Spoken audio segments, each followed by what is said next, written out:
Ya. Bismillah. Assalamualaikum warahmatullahi wabarakatuh. Alhamdulillah dan katsiran thayyiban mubarakan fih kama yuhibbu rabbuna wa yarda. Asyhadu an la ilaha illallah wahdahu la syarikalah wa asyhadu anna Muhammadan abduhu wa rasuluh. Allahumma shalli ala Muhammad wa ala ali Muhammad. Alhamdulillahilladzi bi ni'matihi tatimmu shalihat. Alhamdulillah di malam hari ini kita kembali bertemu di malam yang berbahagia ya, setelah kita melaksanakan rangkaian amalan kebaikan, kita masih diberikan kemudahan oleh Allah untuk melanjutkan dengan amal kebaikan yang lain. Salawat serta salam semoga senantiasa tercurah kepada Nabi Muhammad sallallahu alaihi wasallam ya, beserta para keluarga beliau, ya, para sahabat beliau dan para tabi'in, para tabi'ut tabi'in, dan semoga kita senantiasa istiqomah dalam menjalankan sunnah-sunnah beliau. Alhamdulillah, tidak terasa kita sudah bertemu kembali di pekan hari satu pekan ya. Ya, satu pekan berjalan begitu cepat, dan kita juga alhamdulillah, kalau tidak salah dari tahun lalu ya, di November atau sekitar, saya lupa ya, tepatnya kita sudah sampai di pertemuan ke-8 ya, kalau nggak salah libur satu kali ya, dan di malam hari ini kita sudah masuk ke pertemuan ke-8 dari rangkaian materi yang sudah saya share slide-nya.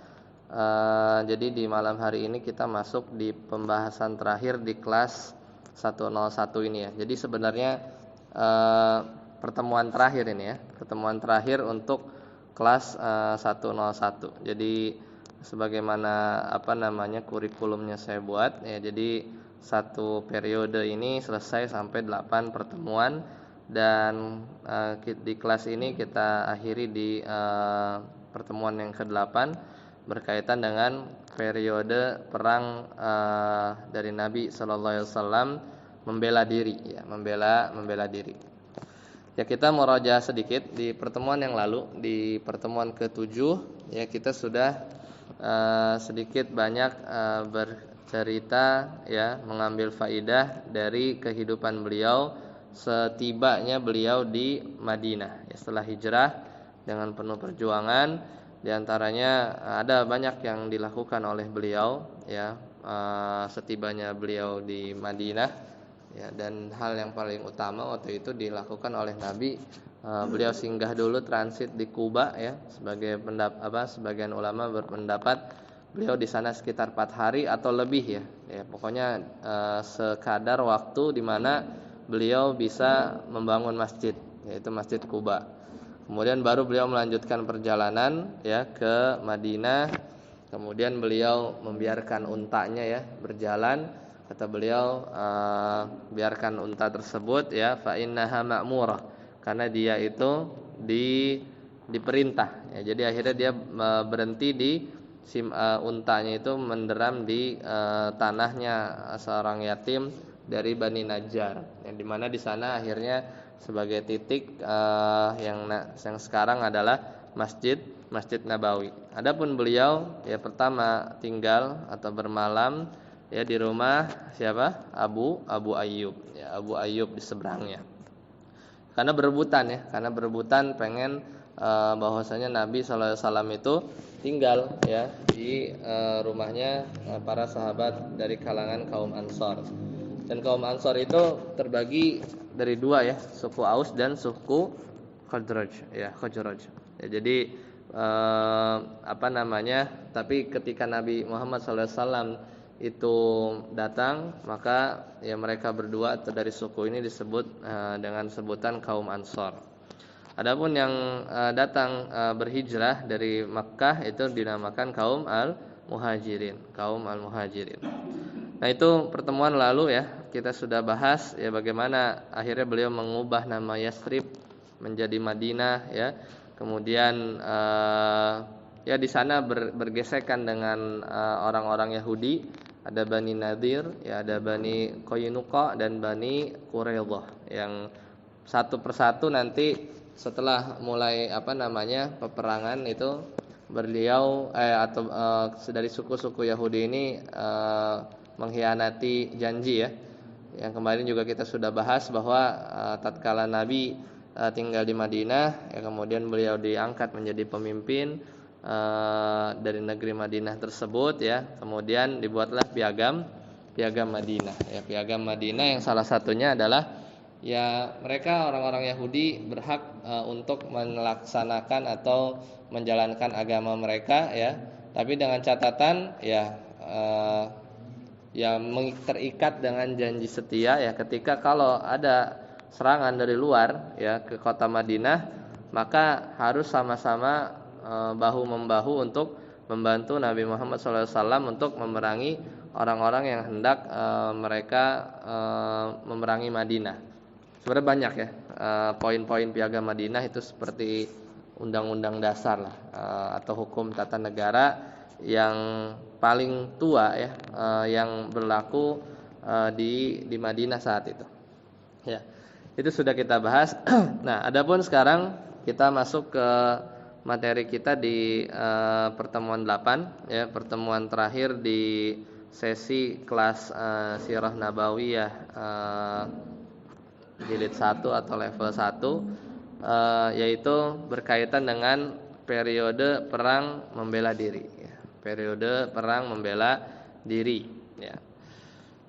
Ya, jadi setelah Rasulullah SAW itu sudah mulai stabil ya, kemudian para sahabat dari kalangan muhajirin itu dipersaudarakan dengan sahabat dari kalangan kaum Ansor. Ya, Madinah tatkala itu aman ya, dari sisi domestik ya, dari sisi domestik mereka aman.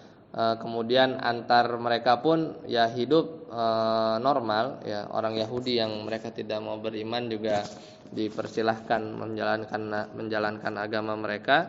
Ya, namun ya tadi ya, kalau urusan eksternal maka semua itu bahu membahu ya, karena itu sudah terucap dari mereka ya, ada satu perjanjian ya. Pokoknya harus kalau ada musuh dari luar Madinah ingin menyerang, maka ya dari Yahudi mengeluarkan harta, kemudian tenaga, kemudian bahkan nyawa ya untuk berperang ya melawan gangguan dari musuh. Ya, sedangkan kondisi-kondisi di luar sana ya, Rasulullah SAW tahu bahwa ya kaum muslimin itu semuanya ya menjadi common enemy gitu ya, baik terutama dari suku Quraisy ya, dan orang-orang yang berada di kabilah di sekitar Madinah. Jadi memang di luar masih ada potensi ya, yang akhirnya nanti terlihat ya di perjalanan Sirah Nabawi selanjutnya. Nah, ketika mulailah terhitung ya, sebenarnya penanggalan Hijriah secara resminya masih di zaman Umar, tapi kita bilang ya mulai masuk 1 Hijriah ya, 1 Hijriah, tahun 1 Hijriah. Ketika itu ada peristiwa-peristiwa yang nanti kita bisa lihat ya, di antaranya di awal-awal ya, sebelum nanti checkpoint yang besar itu adalah perang Badar atau Ghazwatul Badar Al-Kubra, perang Badar yang besar yang kita tahu ya, sering diceritakan. Nah, sebelum itu ada mukadimahnya ya. Sebelum itu ada mukadimah yang melatar belakangi ya sampai nanti mengantarkan pada Ghazwah. Ya. Nah, di situ ada ada pasukan-pasukan kecil. Ya, jadi dalam peperangan itu ada 2 ya. Pertama disebut Sariyah. Sariyah itu kayak batalion gitu ya. Batalion yang mungkin jumlahnya kurang dari 100, tapi ciri utamanya itu kalau Sariyah beda dengan Ghazwah. Kalau Sariyah itu pasukan kecil ya, sekecil-kecilnya sekitar 100 ya, 60 orang. Ya, di mana Rasulullah SAW itu nggak ikut di dalamnya, ya, tidak ikut di dalamnya. Adapun Ghazwatul Badar, ya, perang Badar. Nah, itu biasanya jumlahnya lebih besar dan Rasulullah SAW itu hadir, ya, terlibat gitu ya, menjadi tonggak pemimpin di pasukan besar tersebut. Nah, ketika Rasulullah SAW mulai ya menjalankan hidupnya di Madinah, ya normal biasa ya, sebagian orang Madinah bahkan dari kaum Ansar itu ya masih ya berjalan ya melakukan umroh ya ke Mekah. Di antaranya ada Sa'ad bin Mu'adz. Beliau pimpinan atau jagoannya dari suku Khazraj ya. Jadi beliau umroh ke Mekah. Ya dia pemberani ya, maksudnya ya, tapi memang nggak ada masalah ya kalau orang Madinah datang, nggak ada urusan sebenarnya orang Quraisy, kecuali orang Muhajirin ya. Orang Ansor datang ke Mekah ya seperti orang luar biasa, maksudnya orang yang datang dari luar daerah Mekah seperti biasanya. Nah ketika itu Sa'ad bin Mu'adz, ketika beliau menjalankan umroh ya, beliau meminta jaminan keamanan ya, dari salah seorang sahabatnya di Mekah ya, sehingga dia bisa bebas ya, dengan bebas dan aman untuk melaksanakan umroh ya. Dan ketika Sa'ad bin Mu'adz itu beliau melakukan umroh ya di Mekah dalam kondisi sendiri waktu itu, dan dengan jaminan keamanan dari salah seorang Quraisy. Nah, kemudian dilihatlah ketemu sama Abu Jahal ya, dan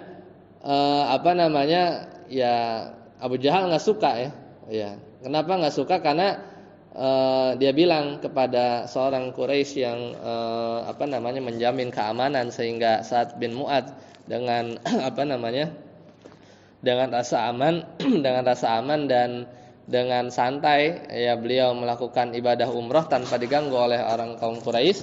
Kata Abu Jahal, ya apakah apakah engkau akan membiarkan orang ya yang dia itu menolong Muhammad ya sallallahu alaihi wasallam ya, kemudian dia berjalan melakukan umroh di Ka'bah di Mekah dengan rasa aman ya. Akhirnya Sa'ad bin Mu'adz marah ketika itu ya. Kenapa? Ya karena sampai Abu Jahal itu dicaci maki oleh Sa'ad bin Mu'adz. Ya sampai Abu Jahal itu dicaci maki oleh Sa'ad bin Mu'adz ya, lantaran ya dia ngejek ya, Abu Jahal nih ngejek atau mempersekusi Sa'ad bin Mu'adz ya. Kamu kok bisa-bisanya gitu ya aman datang ke Mekah, sedangkan kamu ini yang menyembunyikan dan menolong, melindungi Muhammad sallallahu alaihi wasallam di Madinah ya. Akhirnya dia pulang. Akhirnya setelah ada cekcok seperti itu, Sa'ad bin Mu'adz bersumpah ya bahwa nanti akan datang lagi untuk memerangi Abu Jahal. Akhirnya singkat cerita Sa'ad bin Mu'adz pulang. Nah, ketika itu Rasulullah SAW kondisi memang mulai banyak teror yang dilakukan oleh orang-orang Quraisy ya. Tujuannya sederhana ya, mereka ingin membawa pulang kembali Muhammad sallallahu alaihi wasallam ketika itu untuk kembali ke kota Mekah. Dikirimlah utusan ya, kemudian dengan berbagai cara ya, bagaimana agar Nabi Muhammad SAW itu kembali ke Mekah ya. Kemudian ya, tapi itu tidak berlangsung lama ya. Pada akhirnya nanti ada pasukan-pasukan kecil ya, dan orang Quraisy itu sadar bahwa keberadaan Nabi Muhammad SAW di Madinah itu mengganggu lintas ekonomi mereka ya. Sedangkan orang-orang Quraisy ketika itu mata pencahariannya yang paling besar adalah berdagang ya. Jasa dan perdagangan, di mana dia kalau berdagang ya selain ke Yaman ke bawah lebih seringnya itu ke arah Syam.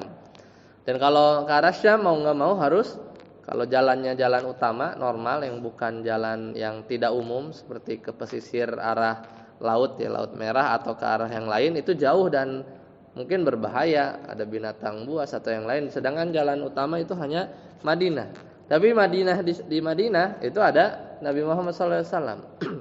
Ya, makanya mereka sedikit terganggu, dan Nabi juga melihat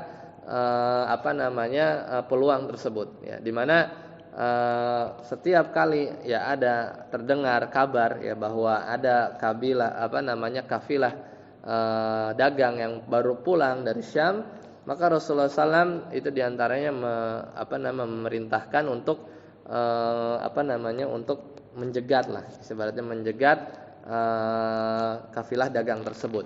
Nah, ini mulai ya ada izin ya, turun dari Allah Subhanahu wa taala yang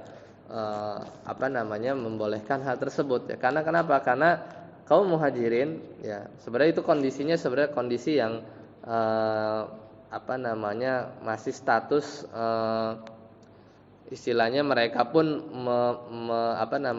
memberikan permusuhan ya, memberikan permusuhan kepada kaum muslimin ya. Kemudian ya barang-barang mereka juga di Mekah ya, di kampung halamannya juga diambil ya, mungkin dipergunakan ya. Kemudian makanya Rasulullah SAW itu memerintahkan untuk beberapa sariyah, pasukan-pasukan kecil. Di antaranya adalah pasukan dari Hamzah ya, itu yang awal-awal ya.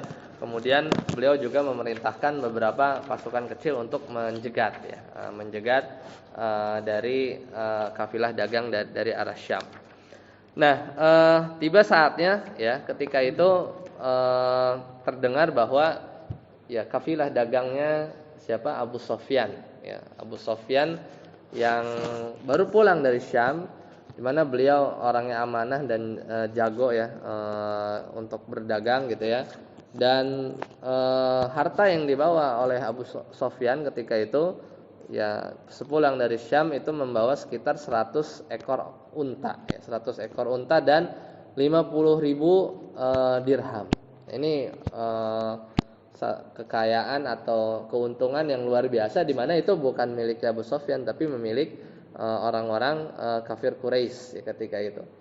Nah, mendengar kabar tersebut ya, Rasulullah SAW ya lagi-lagi ya mempersiapkan pasukan ya, segelintir ya.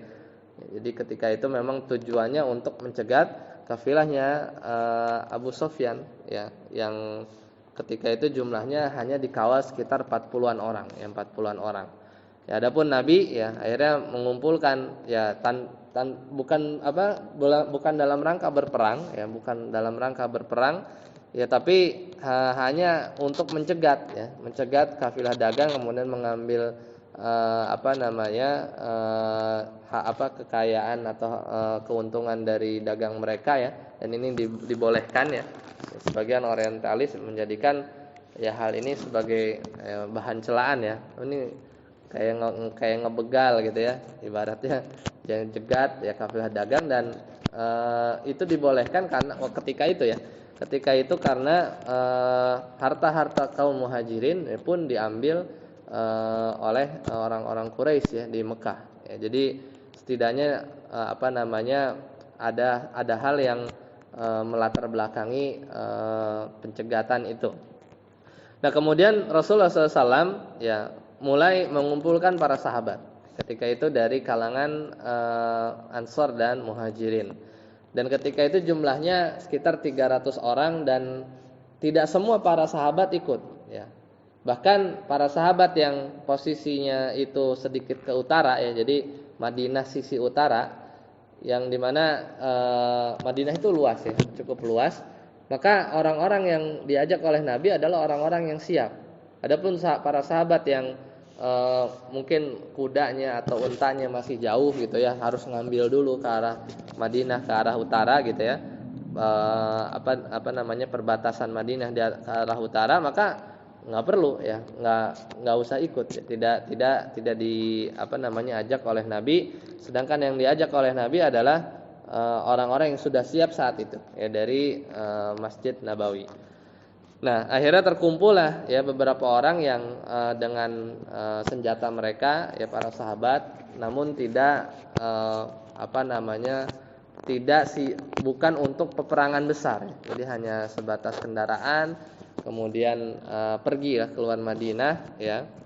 Dan Rasulullah SAW mengutus beberapa orang untuk mencari tahu keadaan. Dan ini menunjukkan bahwasanya Rasulullah SAW nggak tahu ilmu gaib ya. Kalau Rasulullah SAW tahu ya, sebenarnya langsung tahu posisinya Abu Sofyan di sebelah mana. Tapi ketika itu Rasulullah SAW ya berikhtiar ya untuk mencari tahu ya, namanya amalul ikhtisyaf. Beliau berusaha ya mencari menebar beberapa sahabat untuk mencari tahu keberadaan dari kafilah dagangnya Abu Sufyan. Dan salah satunya akhirnya, dan Abu Sufyan ini juga pintar ya. Abu Sufyan ini nanti kelak jadi panglimanya perang Uhud ya. Jadi setelah Abu Jahal wafat, meninggal ya waktu di perang Badar, itu yang menggantikan posisi Abu Jahal itu adalah Abu Sufyan. Dan Abu Sufyan itu nanti yang memimpin perang Uhud, di mana di situ 1-1 ya skornya. Nah, Abu Sufyan juga waktu itu berjalan ke arah Madinah, mengambil jalan utama yang dimana itu akan melewati Madinah, dan mereka berjalan perlahan karena bawaannya banyak ya, tadi 100 unta, kemudian beberapa uang ya, kekayaan, dan 40-an orang ya yang mengawal, yang biasalah di kafilah dagang itu selalu ada ibaratnya ya bodyguard gitu ya, atau orang-orang yang dilengkapi oleh senjata ya, karena itu biasa terjadi. Bahkan masyhur di kalangan orang-orang Arab ya, kafilah dagang itu ya sering dijegat juga ya, istilahnya sama begal bahasa kitanya gitu ya. Cuman itu dan biasa. Dan itu masyhur, ada kisah-kisah yang kafilah dagang ini diambil gitu. Tapi mereka semuanya jago berperang ya. Bahkan nama-nama orang-orang Arab itu mereka sangat senang menamai mereka dengan nama-nama yang serem. Hamzah itu kan singa artinya. Asad, Harb ya. Harbun itu perang ya. Ali itu mau namain anaknya Hasan Husain, itu sebelumnya mau dikasih nama Harb ya, tapi kata Nabi enggak ya, Hasan.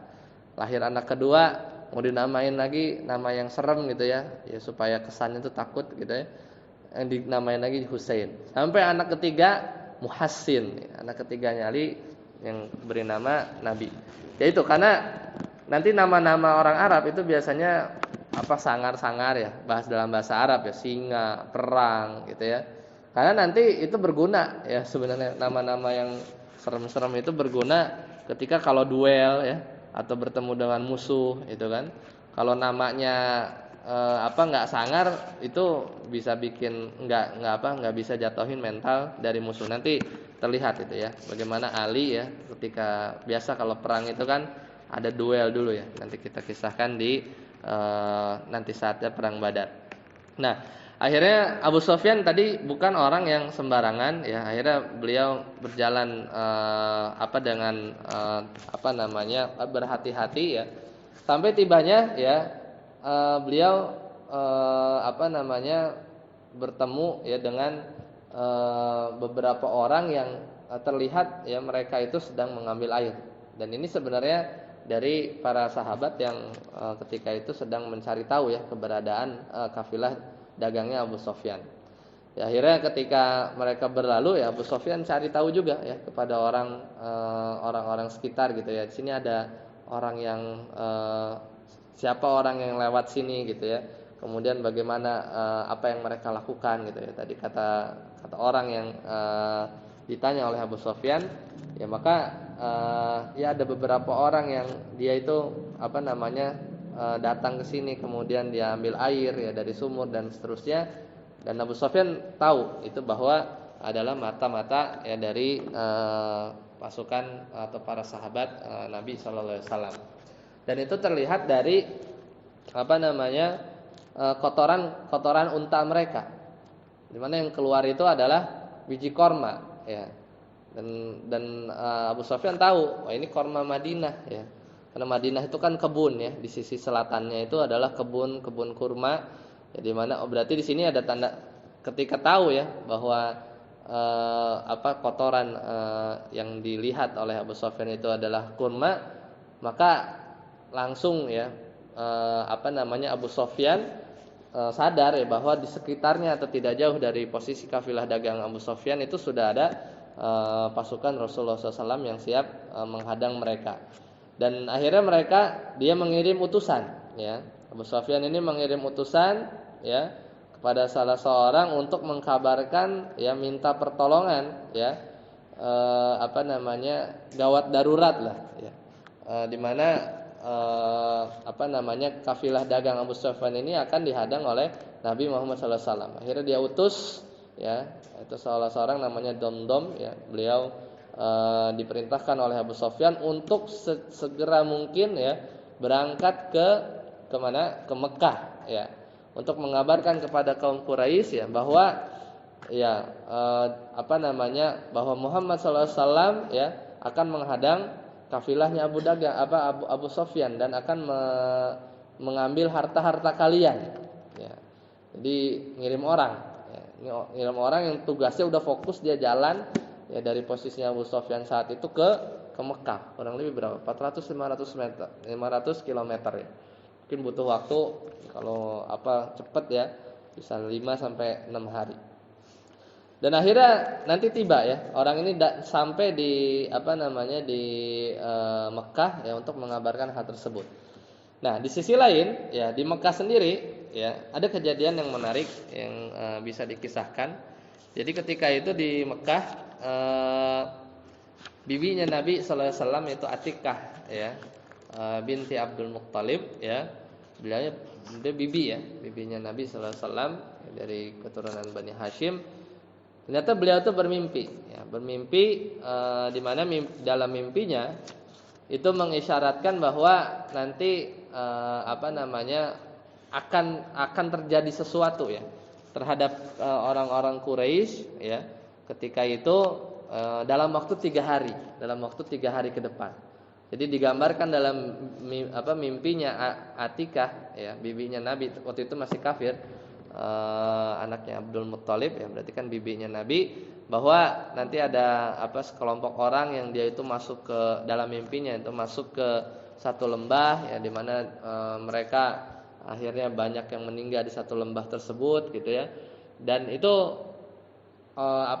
ketika Atikah mimpi ya beliau menceritakan kepada saudaranya yaitu Abbas pamannya Nabi ketika itu juga masih kafir. Dan mimpi ini diceritakan kepada Abbas ya bin Abdul Muttalib itu supaya agar cerita ini nggak usah nyebar kemana-mana. Jadi dia curhat gitu kepada saudaranya Abbas ya waktu itu paman Nabi ya bahwa ini saya diperlihatkan dalam mimpi begini dan ini berisyarat buruk gitu ya. Dan ini akan terjadi dalam 3 hari. Ya, kata Abbas ya dan takut ya. Ketika itu Abbas dan Atikah ini takut terjadi sesuatu terhadap kaum Quraisy. Ya namanya tadi kan dibilangnya jangan disebarkan kemana-mana. Tapi ya lagi-lagi kalau satu satu pesan ya sudah atau satu hal ya sudah keluar dari 2 mulut, maka nggak ada ceritanya nggak nyebar. Ya. Akhirnya nyebar juga. Ya jadi akhirnya tersebarlah di masyarakat Quraisy ketika itu mimpinya Atikah sampai terdengar kepada di telinganya Abu Jahal ya. Akhirnya Abu Jahal ini kan biasa Abu Jahal itu nongkrongnya di mana? Di Masjidil Haram ya, kalah kita ya. Abu Jahal ini nongkrongnya di sana, kemudian dia ketemu Abbas. Kata Abu Jahal kurang lebih secara makna ya Abbas ya, apakah enggak cukup ya seorang nabi itu dari kalangan laki-laki saja gitu ya. Maksudnya Abu Jahal ini ngejek gitu ya, Abbas, maksudnya ini siapa ini Atikah ya? Dia kayak ngeramal-ramal gitu. Apa nggak cukup nabi itu cuman Muhammad sallallahu alaihi wasallam aja gitu ya? Apakah perlu ada nabi lagi dari kalangan perempuan, maksudnya gitu, mengejek. Karena itu di Mekah itu tersebar bahwa kurang lebih dalam waktu 3 hari itu akan ada kejadian yang istilahnya akan membinasakan ya para pembesar kaum Quraisy, dan ini membuat mereka takut. Ya Allah turunkan rasa takut kepada dan kekhawatiran kepada diri mereka. Nah, ketika itu Abu Jahal ya bilang seperti itu. Apakah nggak cukup ya nabi itu? Karena kan dari Bani Hashim juga kan. Atikah Abbas bin Abdul Muttalib ini kan dari Bani Hashim ya, dari keluarganya Nabi Muhammad SAW. Ya, tidakkah cukup Nabi itu dari apakah perlu ya Nabi itu datang dari kalangan perempuan? Maksudnya menyindir bibinya Rasulullah SAW, ya di mana dia bermimpi kemudian akhirnya tersebar ya mimpi yang mengisyaratkan keburukan tersebut. Ya, akhirnya ditunggu-tunggu ya 1 hari ya 2 hari ya, terutama Abu Jahal dan kawan-kawannya ya ingin membuktikan ya bahwa memang ada apa gitu ya setelah hari ketiga gitu ya, hari ketiga. Bahkan Abbas ya ketika itu ya dihina-hina ya sama Abu Jahal ya, kemudian akhirnya pulang ya dengan dalam keadaan terhina ya. Kemudian datanglah ya bibi-bibinya Rasulullah ya marah, nggak terima ya bahwa Abbas ini atau Bani Hashim itu dijelek-jelekan oleh Abu Jahal. Karena Abu Jahal ini dari Bani Makhzum. Jadi Quraisy itu satu bapak, cuman ada bani-bani yang mereka saling bersaing ya untuk saling bersaing dari sisi mana yang paling berpengaruh gitu ya, mengambil pengaruh besar terhadap Mekah gitu ya. Ketika itu yang pemimpinnya kan Bani Hashim, yaitu Abdul Muttalib. Jadi Abu Jahal ini dari bani yang lain, cuman yang dia tuh kalah pamor gitu ya, kalah pamor Bani Makhzum dari Bani Hashim. Ya, makanya permusuhannya itu luar biasa, bahkan kepada Bani Hashim ya, di mana meskipun mereka sesama musyrikin ya, akhirnya tiba ya hari ketiga ya di mana kalau versi atau menurut mimpinya Atikah bahwa nanti akan ada kejadian besar, dan benar ya, si Dom-Dom itu datang ya. Jadi yang tadi ya utusannya Abu Sofyan itu yang bilang bahwa darurat gitu kan ya, jadi si orang itu akhirnya tiba di Mekah tanpa berbasa-basi, langsung dia naik ke tempat yang tinggi. Kemudian si Dom-Dom ini dia memotong hidung unta ya. Jadi itu diantara kebiasaan orang-orang Arab, kalau ada kondisi genting itu mereka potong hidung unta-unta mereka. Kemudian dia bilang ya darurat ya, gawat darurat, bahwa Abu Sofyan sungguh Nabi Muhammad SAW itu akan menyerang kafilah dagang Abu Sofyan.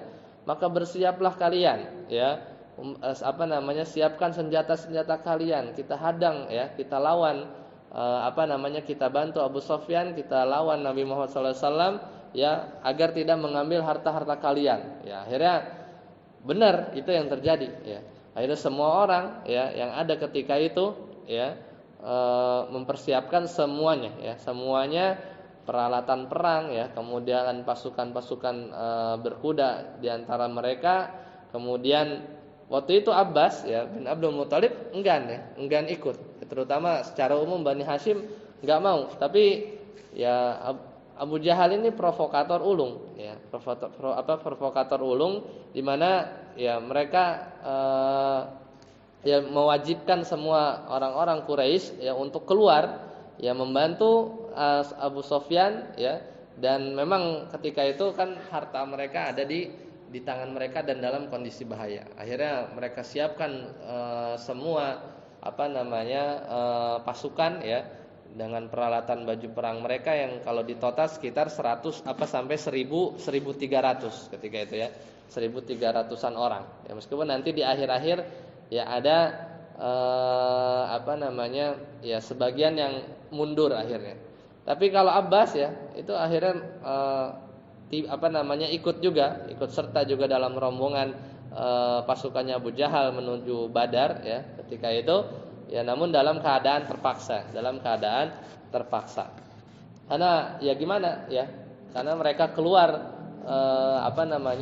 keluar Mekah ya, ingin memerangi saudara mereka sendiri. Kalau dari Bani Hashim itu ingin memerangi Nabi, dan di mana Nabi itu adalah saudara mereka. Ya. Sedangkan Abu Jahal ini memang niat utama dia ya, ingin memerangi, membumi hanguskan Madinah ketika itu. Ya, akhirnya terkumpullah sekitar 1000 pasukan yang dipimpin oleh Abu Jahal. Ya, sebagiannya di antaranya juga ada Abbas ya, dan para pembesar-pembesar mereka ikut ya. Seperti Umayyah bin Khalaf. Umayyah bin Khalaf itu dia pembesar juga di kalangan Quraisy, yang kalau kita sudah jelaskan di pertemuan sebelumnya, dia itu yang menyiksa Bilal, ya, menyiksa Bilal. Ketika kita jelaskan di pertemuan yang awal, ya, dia diantaranya yang menyiksa Bilal, dan nanti kelak dia Umayyah bin Khalaf ini yang akan dibunuh oleh Bilal, ya, di perang Badar. Kemudian diantara yang keluar juga adalah tadi ya Abu Jahal, ya, kemudian para pembesar-pembesar dari kaum Quraisy. Kemudian kalau Abu Lahab, ya, Abu Lahab itu enggak, ya, Abu Lahab itu enggak ikut keluar, ya,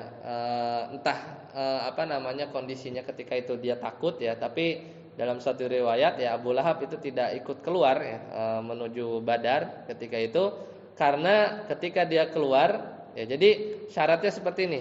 Jadi semua orang harus keluar.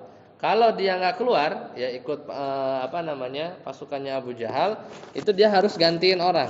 Harus diganti sama orang yang lain. Ya, harus diganti sama orang yang lain. Nah, kebetulan, ya, ketika Abu Lahab ya, saat itu pasukan sudah pada siap, ya, ternyata ada salah seorang yang dia tuh punya hutang, ya, punya hutang kepada Abu Lahab, ya, dimana ya sebagai ganti bayarannya, ya, maka dia yang berperang. Jadi Abu Lahab itu terwakili oleh salah seorang yang dia itu memiliki hutang kepada dia, ya. Jadi akhirnya Abu Lahab enggak. Abu Lahab tidak ikut keluar, namun akhir hayatnya dia ditimpa sakit, ya. Ditimpa sakit yang ketika itu ada wabah, ya. Setelah perang Badar, ya, dia menderita satu sakit yang menimpa pada kulitnya, ya. Kemudian ya persis seperti wabah gitu, ya. Akhirnya dia meninggal dalam kondisi yang mengenaskan, meskipun dia tidak meninggal dalam peperangan, ya, tapi dia meninggal dalam kondisi yang mengenaskan, ya. Anak-anaknya pun tidak ada yang sanggup, ya, untuk menguburkan dia. Jadi dia meninggal, ya, tidak dikubur, ya, sampai akhirnya ada seorang yang iba, ya, ketika melihat Abu Lahab itu meninggal, ya, dalam kondisi sakit. Akhirnya karena bau, ya, dari kulitnya yang keluar nanah, ya, kemudian penyakit kulit yang sangat-sangat parah, akhirnya jasad itu dilemparkan, ya, ke satu tebing gitu, ya.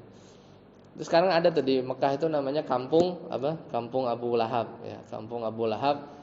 Ya, biasanya isinya TKI tuh di pinggiran Mekah, dan nggak tahu sih rumahnya Abu Lahab itu apa masih ada, ya, atau enggak, ya, tapi ya itu daerah di mana dulu Abu Lahab itu tinggal. Jadi memang nggak dikubur, jadi dilempar ke jurang, kemudian ditutupin batu, ya, wallahualam, ya, jasadnya seperti apa ketika itu yang jelas mungkin udah nggak ada, tapi dia nggak dikubur. Itu salah satu azab yang menimpa Abu Lahab. Ya, akhirnya di perjalanan, ya, Abbas, ya, tadi, ya, Abbas ini, ya, Bani Hashim yang ikut dalam rombongannya Abu Jahal menuju Madinah, yang visi utamanya itu awalnya utama itu menolong Abu Sofyan. Tapi bergeser nanti di tengah perjalanan, ya, visi utamanya itu menjadi dia ingin membumi hanguskan Madinah, atau ya ingin membunuh Nabi Muhammad SAW, ya, dalam perang tersebut. Nah, akhirnya ketika mereka berjalan, ya, sudah sampai sekitar 200 meter, ya, daerah Ju'fah, mereka bikin kemah, ya, biasa karena perjalanan perlu beberapa hari, ya, dan mereka juga dengan pasukan dan membawa wanita-wanita untuk memberi semangat gitu, ya. Mereka menabuh gendang, kemudian di antara logistiknya mereka itu ditanggung oleh sebagian dari saudagar kaya dari orang-orang Quraisy, di antaranya Abbas. Nah, mereka ini, ya, ketika perjalanan karena bawa 10.000 orang kan perlu madang, ya. Madangnya kan banyak 1.000 orang. Itu sampai motong setiap harinya itu sekitar 10 ekor onta. Jadi satu onta itu mewakili 100 orang makan sehari, ya. Jadi satu onta itu bisa cukup untuk 100 orang, ya, makan dalam satu hari. Makanya Di perjalanan tiap harinya dia potong 10 ekor onta. Jadi 10 kali 100 itu kan 1000, sekitar 1000. Nah, akhirnya di sisi lain ya dari kaum di pasukannya Nabi sallallahu alaihi wasallam ya masih sibuk nyariin Abu Sofyan karena tujuan utamanya adalah ingin jegat kafilahnya Abu Sofyan. Dan Rasulullah lagi-lagi tidak tahu ilmu gaib ya, masih mencari keberadaan Abu Sofyan di mana ya, tapi ada isyarat juga ya bahwa Nabi itu dijanjikan oleh Allah ya akan memenangkan salah satu dari dua golongan. Jadi kalau nggak dapat Abu Sofyan ya, maka dapatnya Abu Jahal dan pasukannya. Antara dua itu, dan Nabi nggak tahu ya akan bertemu yang mana. Nah, akhirnya ketika Nabi mulai maju ya ke arah Badar, sedangkan orang-orang Quraisy ketika itu bermalam di daerah Jufah. Akhirnya Abu Sofyan yang tadi tahu dan dia pintar ya, akhirnya dia belok ya ke arah barat, ke arah dia akhirnya balik arah atau mengubah jalur perjalanannya dari jalur utama Madinah belok ke daerah sekarang tuh namanya Yanbu ya. Yanbu itu sekarang tuh pabrik-pabrik kayak pinggiran-pinggiran daerah-daerah Laut Merah sana ya.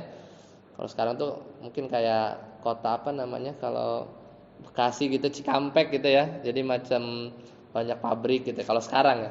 Tapi dulu itu pesisir ya, pesisir pantai gitu ya. Jadi kalau sekarang pun kita ke Madinah, kita jalan ke Yanbu itu mau beli ikan, biasanya banyak di sana dijual hasil tangkapan laut. Akhirnya Abu Sofyan belok dan lolos. Ya, lolos dari istilahnya radar mata-matanya Nabi Muhammad SAW. Nah, ketika Abu Sofyan itu paham bahwa dia sudah berhasil lolos dari kejaran atau cegatannya kaum muslimin, Abu Sofyan kirim lagi surat seorang utusan ya ke teman-teman mereka di Quraisy yang informasinya mereka sudah keluar menuju keluar Mekah ya untuk menyelamatkan atau menolong Abu Sofyan. Dan isi pesan dari kepada seorang utusan yang diutus oleh Abu Sofyan ke Abu Jahal dan teman-temannya adalah mengabarkan bahwa ya kami kaum Quraisy ya bahwa kami sudah selamat gitu ya, sudah selamat dan lolos ya dari kejaran atau cegatan dari pasukan Nabi Muhammad SAW. Maka pulanglah kalian. Disuruh balik gitu kan, ngapain? Maju juga udah selamat gitu kan, tinggal nunggu aja. Jadi Abu Sofyan sudah motong jalan ya ke arah barat dan sudah selamat dan suruh pulang ya, Abu Jahal ini suruh pulang. Akhirnya ketika mendengar kabar tersebut, Abbas ya bin Abdul Muthalib atau orang-orang Quraisy ya dari kalangan Bani Hashim ya mau pulang, ya ngapain lagi kan? Tujuan utamanya awal ya untuk menyelamatkan harta mereka yang ada di tangan Abu Sofyan, tapi nyatanya Abu Sofyan sudah selamat ya. Dan dapat pesan dari utusannya Abu Sofyan kepada mereka. Akhirnya mereka mau pulang. Akhirnya mereka disuruh pulang oleh Abu Sofyan. Mendengar kalimat tersebut mulai pecah lah. Jadi tadinya 1.300 ya, akhirnya beberapa orang kembali pulang ya, sekitar 300-an, dan diantaranya Abbas ya ingin pulang juga karena tujuannya sudah tercapai. Ya, namun lagi-lagi Abu Jahal ya dia provokator ulung ya, dia menyebutkan kita enggak akan pulang. Lan narji, kita enggak akan pulang sampai kita sampai di Badar. Ya, jadi tujuannya pokoknya di Badar, sampai kita sampai di lembah Badar. Kalau kita dapat Muhammad sallallahu alaihi wasallam maka kita perangi. Kalau kita sampai di Badar enggak ada, maka kita berpesta di sana. Dan kita tunjukkan bahwa Nabi Muhammad dan para sahabat itu kabur gitu ya. Jadi pokoknya sampai titik Badar. Ketemu enggak ketemu Nabi, pokoknya sampai situ. Kalau ketemu ya perang, dan itu yang terjadi. Kalau enggak, ya kita di situ bermalam sekitar 2-3 hari dan kita menunjukkan bahwa mana nih gitu ya, Nabi Muhammad SAW dan pasukannya, dan kita tunjukkan kepada orang-orang sejazirah Arab bahwa Nabi Muhammad SAW itu kabur ya. Jadi itu yang diinginkan Abu Jahal ya, dan akhirnya pasukannya nurut ya sama mereka, dan lagi-lagi Abbas terpaksa ya, dari Bani Hashim mau nggak mau masih ikut. Nah, akhirnya mereka lanjut menjalankan perjalanan ke menuju Badar. Nah, ketika itu di sisi lain tadi, di sisi para sahabat dan Nabi Muhammad SAW, mereka mulai putus asa gitu kan. Maksudnya kayaknya udah lolos gitu ya Abu Sofyan, dan mereka nggak tahu ya bahwa Abu Sofyan itu sudah lolos dari jangkauannya kaum muslimin ketika itu. Dan waktu itu ya Nabi Muhammad SAW akhirnya tahu ya bahwa di depan sana itu sudah dari mata-mata beliau bahwa sudah ada banyak orang-orang Quraisy yang keluar dari Mekah.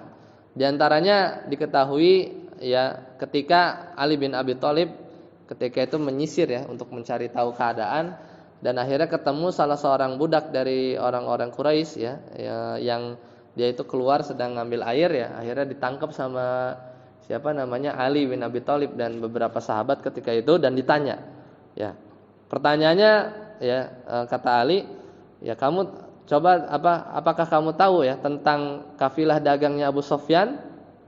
Maka kata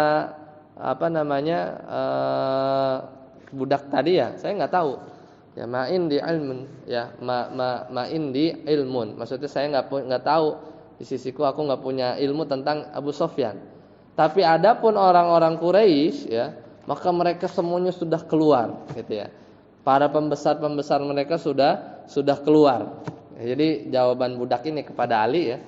Jadi kalau Abu Sofyan saya nggak tahu kemana. Padahal tahu Abu Sofyan itu udah lolos, tapi dia nggak ngomong gitu ya. Tapi kalau orang Quraisy udah keluar ya, dan dia itu pasukannya pasukannya itu sangat banyak ya. Persenjataannya lengkap. Jadi intinya nakut-nakutin. Akhirnya dipukul lah si hamba sahaya ini sama Ali ya. Ya, dan karena para sahabat sebenarnya pengennya itu Abu Sofyan ya, bukan pasukannya Abu Jahal. Akhirnya dibawa lah ya ke Nabi ya si budak ini, dan ditanya lagi ya. Ketika itu Nabi sedang sholat ya, kemudian ditanya lagi, kamu tahu nggak kafilah dagang Abu Sofyan di mana? Sambil dipukul akhirnya ya tahu. Ya, dijawab bahwa tapi hanya bilang tahu ya. Kemudian kalau orang-orang Quraisy ya, kalau pasukan kaum Quraisy ya, bagaimana keadaan mereka ya, maka dijawab lagi seperti tadi ya. Jadi pasukan mereka banyak ya, para pembesar mereka sudah keluar. Akhirnya dipukul lagi. Itu kata Nabi menasihati para sahabat. Ya, engkau ya para sahabat mukul si budak ini ketika dia jawabnya bohong ya, ketika dia jawabnya benar. Tapi engkau enggak mukul budak ini ketika dia jawabnya jujur. Maksudnya ya para sahabat itu pengennya jawabnya itu adalah jawabannya itu enggak seperti yang budak itu ucapkan. Jadi pengennya itu Abu Sofyan di mana, sedangkan pasukan Abu Jahal itu enggak usah diceritain gitu. Karena mereka pasukan Nabi itu nggak siap ya untuk berperang ketika itu kondisinya. Jadi ketika ditanya ya berapa jumlah mereka ya sama Nabi, akhirnya mereka fa'aba, dia nggak jawab. Kemudian ditanya lagi sama Nabi berapa unta yang mereka sembelih tiap harinya, maka dijawab ya 10 ekor unta. Maka jumlah dia ya sekitar 1000 ya, kata Nabi. Jadi meskipun nggak dijawab jumlah realnya, tapi Nabi bisa menghitung ya dari jumlah unta yang mereka potong. Nah akhirnya ketika itu ya Nabi terus cepet-cepetan ya menuju daerah Badar ya, karena ketika Nabi Muhammad SAW menguasai tempat tersebut ya, atau menguasai sumber air, maka itu jadi keuntungan tersendiri. Sedangkan pasukan orang-orang Quraisy itu masih dalam perjalanan, ya, masih dalam perjalanan. Nah, ketika itu, ya, ketika tiba Nabi Muhammad SAW di Badar, ya, dan para kaum muslimin tiba lebih awal. Jadi ketika tiba lebih awal, mereka menguasai sumur-sumur di Badar. Ya, Badar itu ada banyak sumur di sana, dan dia menguasai sumber air lebih dahulu, dan akhirnya Nabi membuka base camp di sana, ya, sambil nunggu kedatangan dari kaum Quraisy. Kejadiannya itu perang Badar di tanggal 17 Ramadan, ya, di tahun 2 Hijriah, ya, tahun 2 Hijriah. Ya, ketika itu hari Jumat, ya, hari Jumat di 17 Ramadan. Akhirnya Nabi buka base camp, ya, dan di situ Nabi terus berdoa, ya, karena masih berharap, ya, bahwa nanti pasukan yang bertemu adalah, ya, kafilah dagang, ya. Ya, tapi Nabi Muhammad SAW juga diberi kabar gembira bahwa kelak Nabi akan dimenangkan salah satu dari dua kelompok tadi, ya. Jadi entah kafilahnya Abu Sofyan atau kafilahnya pasukannya Abu Jahal. Nabi di situ berdoa, kemudian menyusun strategi, ya, tentang apa yang nanti akan terjadi, ya. Dan ketika itu kan Nabi sudah tahu, ya, di hadapannya juga ada pasukan yang jumlahnya sekitar 1.000. Kemudian Nabi di situ buat, ya, berdiskusi dengan kaum Ansor dan Muhajirin, ya, untuk meminta pendapat. Karena situasi yang dihadapi kaum muslimin ketika itu enggak imbang, ya. Dari kaum muslimin sekitar 319-an. Jadi rinciannya itu di sisi kaum Muhajirin itu jumlahnya sekitar 60, ya, sekitar 60-an, dan yang lebih banyak adalah kaum Ansor. Ya, kaum Ansor itu di sekitar 240 sekian. Jadi kaum Muhajirin 60-an sekian, kemudian di kaum Ansor sekitar 240-an sekian. Jadi sebagian riwayat menyatakan jumlahnya itu sekitar 319 atau 317, ya, dari kaum muslimin. Dan ditanya satu-satu, ya, ditanyai pendapat, ya, bagaimana kesiapannya, kemudian bagaimana pendapat kalian, ya, kalau kita melawan mereka. Akhirnya dijawab, ya, dengan jawaban-jawaban dukungan dari para sahabat kepada Nabi, dan yang menjawab 1, 2, 3 orang itu yang berdiri dari kalangan Muhajirin. Ya, kemudian Nabi Muhammad SAW sebenarnya pengen jawaban dari kalangan Ansor, karena secara jumlah Ansor yang paling banyak ketika itu, ya. Jadi secara jumlah Ansor yang paling banyak. Karena kalau Muhajirin secara psikologis, ya, pasti dukung Nabi, ya, karena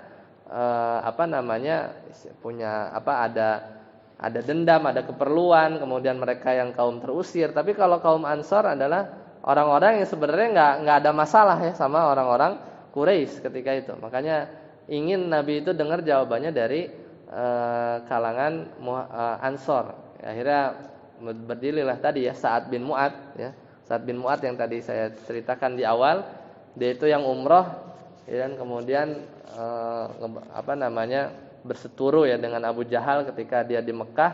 Akhirnya dia bilang, ya, dia pemimpin dari suku Khadraj, dan beliau yang juga pemuka dari kalangan Ansor, dan akhirnya menyatakan kesediaannya untuk, ya, janji setia untuk terus bersama Nabi memerangi, ya, musuh yang ada di depan. Nah, akhirnya ketika itu mereka